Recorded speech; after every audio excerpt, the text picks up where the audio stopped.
Bago tayo magpatuloy, huwag kalimutang mag-subscribe sa aking channel.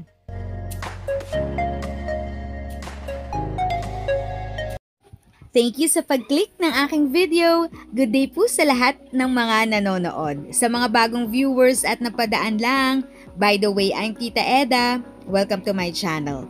Ang channel na maghahatid sa iyo ng dagdag kaalaman tungkol sa government services, bagong mga balita at informative videos na galing sa legit na resources. Mag-subscribe na para updated ka.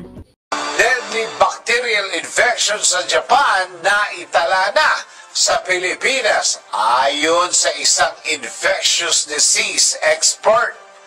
Narito ang news scoop ni Haya Ludovico. Nakakapasok na sa Pilipinas ang Streptococcal Toxic Shock Syndrome o STSS, isang nakamamatay na bacterial infection na kasalukuyang lumalaganap sa Japan. Ito ang kinumpirma ng infectious disease expert na si Dr. Ronkin Solante, kung saan ito ay nagmumula sa isang bakterya na nagdudulot ng pamamaga ng pharynx at matinding komplikasyon kapag kumalat sa daluyan ng dugo. Ayon kay Dr. Solante, ang naturang sakit ay isang impeksyon na nag-uumpisa sa balat, partikular sa mga sugat na maaaring mapasukan ng mikrobyo.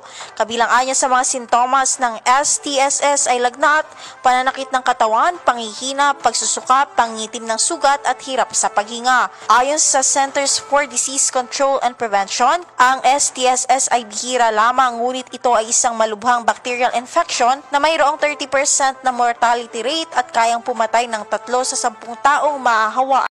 If sa tingin mo, natulungan ka ng video ko na ito, nakasave ka sa oras mo, you can click yung thanks button at any amount ay malaking help sa pag-grow ng channel ko. Yun lang po muna ang aking update.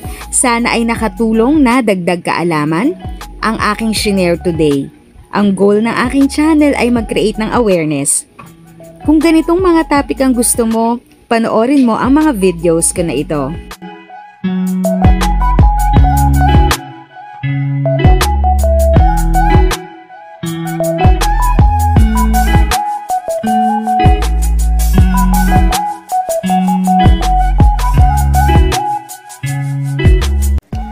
Thanks for watching!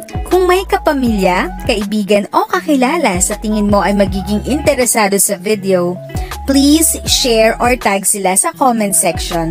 At syempre, if nagustuhan mo ang video, i-like mo na ito at subscribe ka na din. As always, feel free to write your questions, comments, and opinions respectfully. And continue to be a blessing and stay safe!